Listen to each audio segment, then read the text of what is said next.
ప్రియ శ్రోతలు, ఈరోజు మనం 2 కొరింథీ 8వ అధ్యాయం 1-11 వరకు పాఠం చెప్పుకోబోతున్నాము. సావధానంగా వినండి.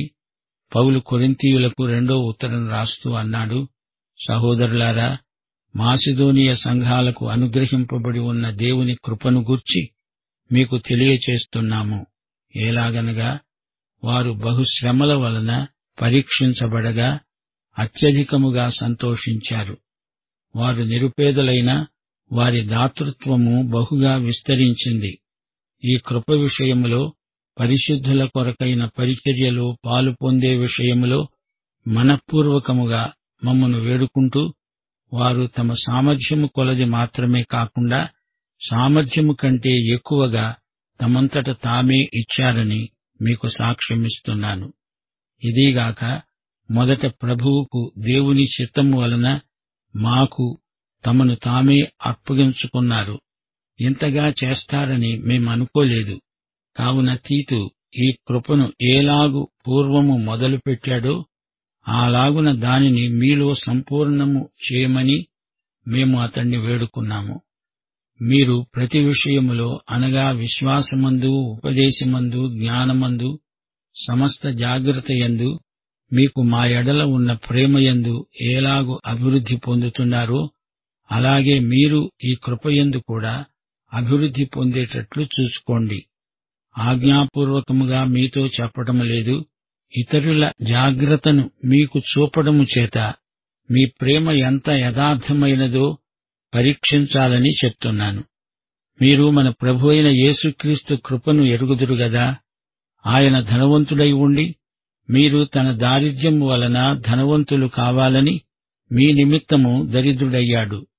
ఇందును గూర్చి నా తాత్పర్యము చెప్తున్నాను. సంవత్సరము కిందటనే ఈ కార్యము చేయుటమందేగాక చేయ తలపెట్టటమందు కూడా మొదటివారై ఉంటే అది మీకు మేలు. కావున తలపెట్టటానికి సిద్ధమైన మనస్సు మీలో ఎలాగు కలిగిందో అలాగే మీ కలిమి కొలది సంపూర్తి అయ్యేటట్లు మీరు ఆ కార్యమును ఇప్పుడు నెరవేర్చండి. శ్రోతలు వింటున్నారా? ఈ అధ్యాయమంతా దాతృత్వాన్ని గురించే పౌలు మాట్లాడుతున్నాడు. గత 7 అధ్యాయాలలో పౌలు ఆదరణను గురించి మాట్లాడాడు. క్రైస్తవ విశ్వాస జీవితంలో మనకు గొప్ప సహాయకుడున్నాడు. ఆయనే యేసుక్రీస్తు. యెరూషలేములో విశ్వాసులు ఆర్థికంగా గొప్ప ఇబ్బందిలో ఉన్నారు. వారికి సహాయం చేయడానికి పౌలు కొంత ద్రవ్యం సేకరిస్తున్నాడు.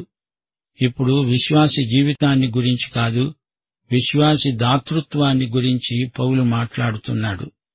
8, 9 అధ్యాయాలలో ఇదే అంశం కొనసాగుతుంది. దాతృత్వంలో కొన్ని ఉదాహరణలు, సాదృశ్యాలు, దాతృత్వాన్ని గురించిన ప్రబోధం, దాతృత్వంలో ఇమిడి ఉన్న ఆశీర్వాదాలు, దాతృత్వానికి ప్రోత్సాహకరమైన కొన్ని మాటలు పౌలు చెప్తున్నాడు. దాతృత్వమందు పాటించవలసిన కొన్ని నియమాలు, సూత్రాలు ఉన్నాయి. కొత్త నిబంధనలో దాతృత్వము ఒక ఆజ్ఞ కాదు, అది దాతృత్వంలోని ప్రాథమిక సూత్రం. ఈ వాక్య భాగంలో కీలక పదం కృప. ఈ అధ్యాయంలో కృప అనే మాట 7 సార్లు వస్తుంది. 9వ అధ్యాయంలో 3 సార్లు వస్తుంది. ఈ 2 అధ్యాయాలలో మొత్తం 10 సార్లు కృప అనే మాట ప్రయోగించబడింది. అంశం కృపా దాతృత్వం. దేవుని కృపతో ఈ అధ్యాయం మొదలవుతుంది.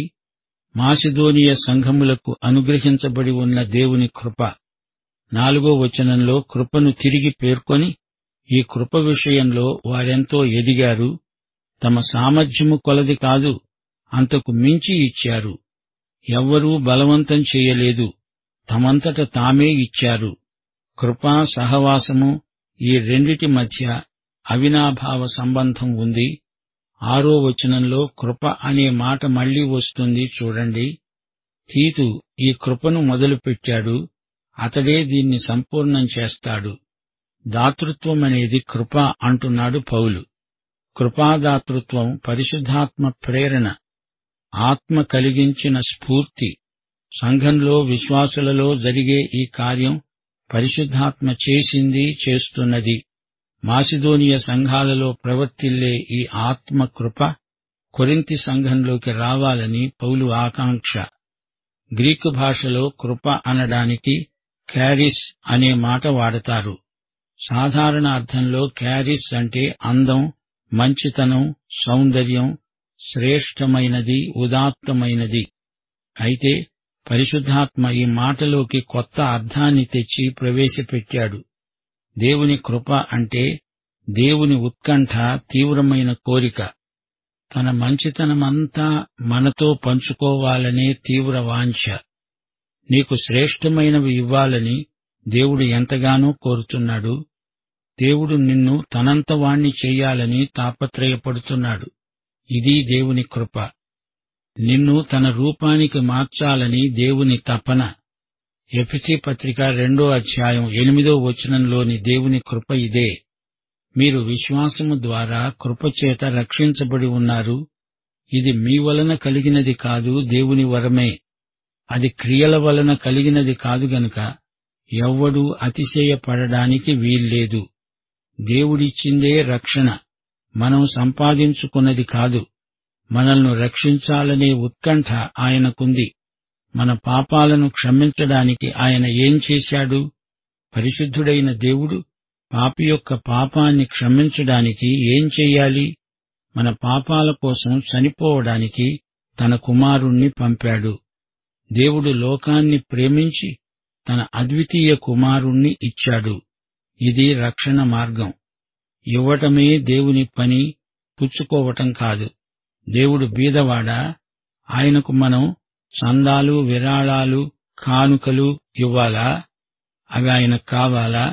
లేకపోతే ఆయనకు గడవదా?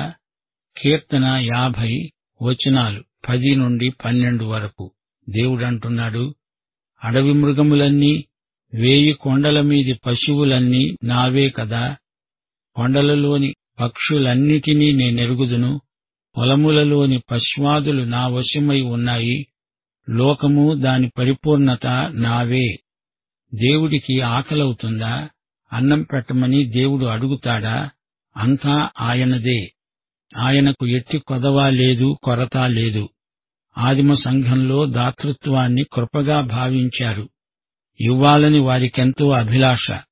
ఆదిమ సంఘానికి ఒకే ఒక తీవ్రమైన కోరిక, దేవుని సంగతులను ఇతరులతో పంచుకోవాలి. దేవుని వాక్యాన్ని అందరికీ పంచిపెట్టాలి.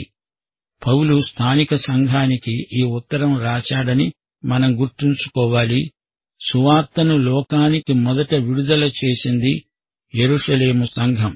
సువార్త అక్కడే మొదలైంది.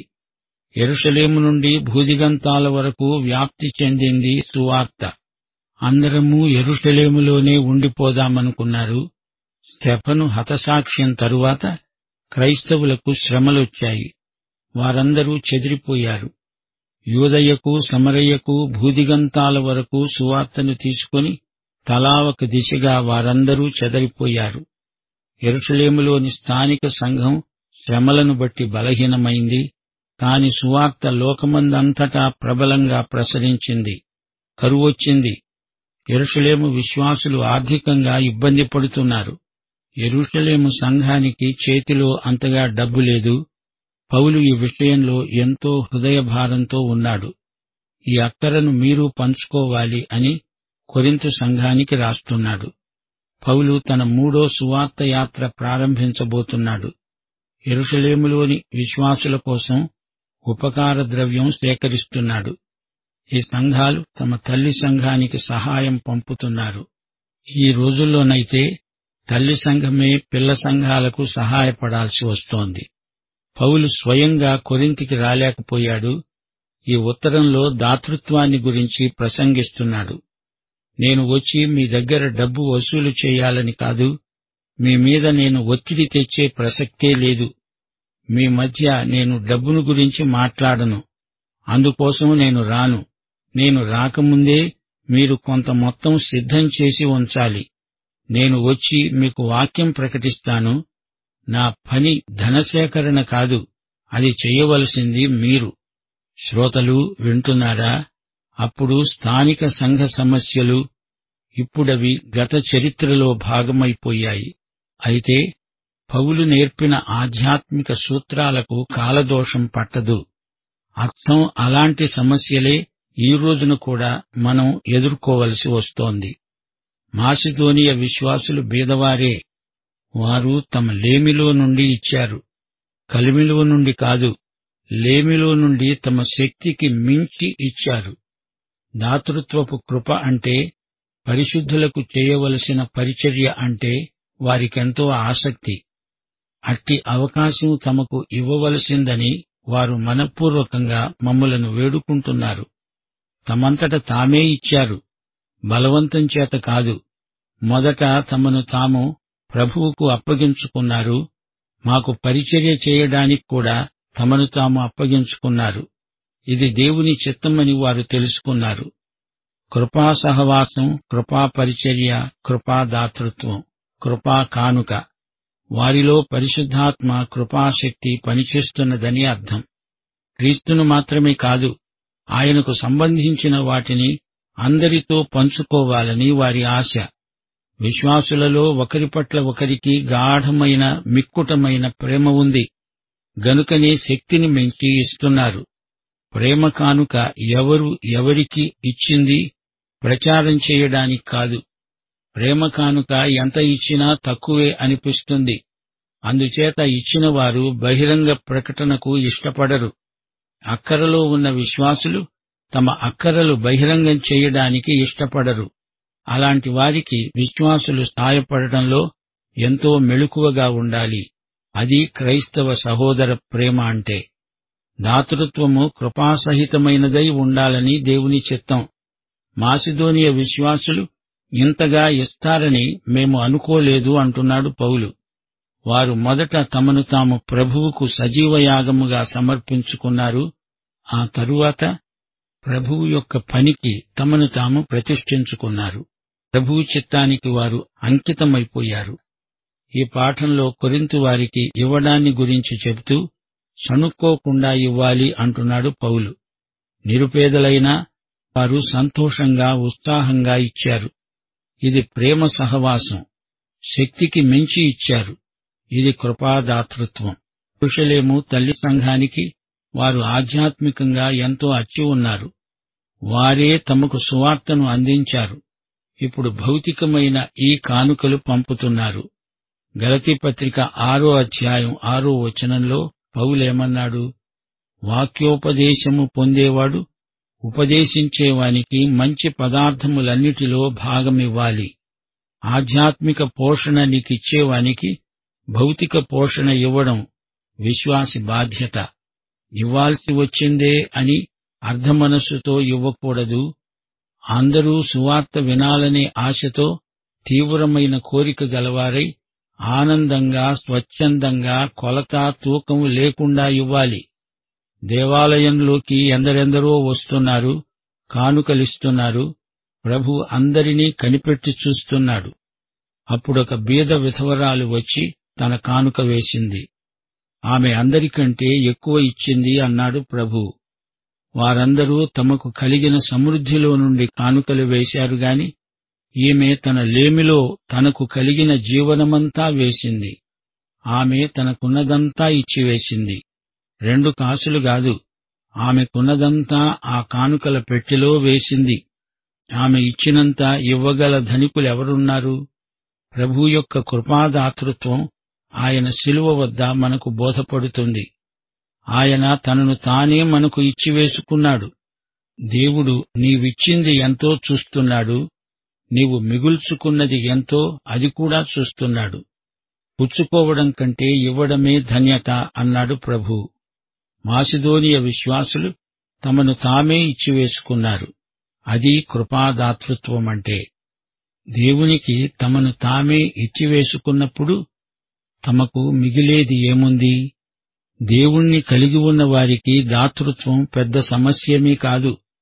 నీవు దేవునికి చెందిన వ్యక్తివి అయి ఉండకపోతే దేవునికి నీవేమీ ఇవ్వకూడదు. ఇచ్చినా ఆయన తీసుకోడు, అంగీకరించడు. నీ చెయ్యి దేవుని చెయ్యి అయి ఉండకపోతే నీ చేతిలో ఉన్నది దేవునికి అక్కర్లేదు.